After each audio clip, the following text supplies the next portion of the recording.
មានបងប្អូនក៏ដូចជាឈ្មោះជាច្រើនដែលគាត់បានសួរថាបើគិតមកត្រឹមថ្ងៃនេះទុរេននៅក្នុងតំបន់បៃអន្លូងអាចប្រមូលផលបានហើយឬនៅសួស្តីបងប្អូនថ្ងៃនេះខ្ញុំសូមមកធ្វើបច្ចុប្បន្នភាពតាក់ទងជាមួយនឹងដំណាំទុរេនតំបន់បៃអន្លូងបើយើងគិតមកត្រឹមថ្ងៃនេះទុរេននៅក្នុងតំបន់បៃអន្លូងប្រមាណជាង 90%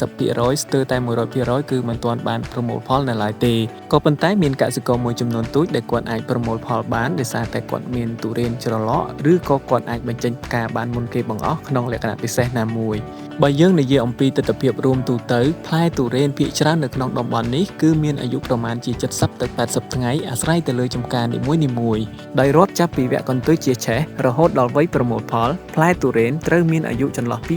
125ថ្ងៃទៅដល់130ថ្ងៃទើបអាចប្រមូលផលបានដូចនេះនៅក្នុងចន្លោះរយៈពេលជាង1ខែទៀតទើបទុរេននៅក្នុងតំបន់បៃអន្លូងនេះអាចប្រមូលផលបានច្រើននៅក្នុងចំការនេះផ្លែទុរេនមានអាយុប្រមាណជា75ថ្ងៃដែលដាំដុះនៅក្នុងផ្ទៃដីចំនួនជាង2ហិកតាដែលស្ថិតនៅក្នុងភូមិគីឡូ7ឃុំអរិយត្នោតដែលជាការប៉ាន់ប្រមាណនៅក្នុងចន្លោះផ្ទៃដីជាង2ហិកតានេះនៅក្នុងចំការនេះគឺអាចប្រមូលផលបានប្រមាណជាង30តោន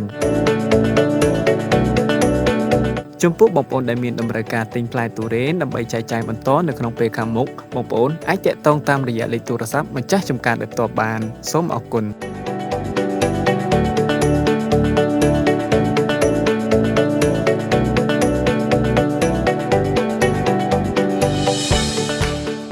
ទំនាក់ទំនងប្រឹក្សាយោបល់ផ្នែកបច្ចេកទេសតាមរយៈមន្ត្រីកសិកម្មឃុំអរិយត្នោតបងប្អូនអាចតាក់ទងតាមរយៈលេខទូរស័ព្ទនិងអ៊ីមែលដោយឥតគិតថ្លៃសូមអរគុណ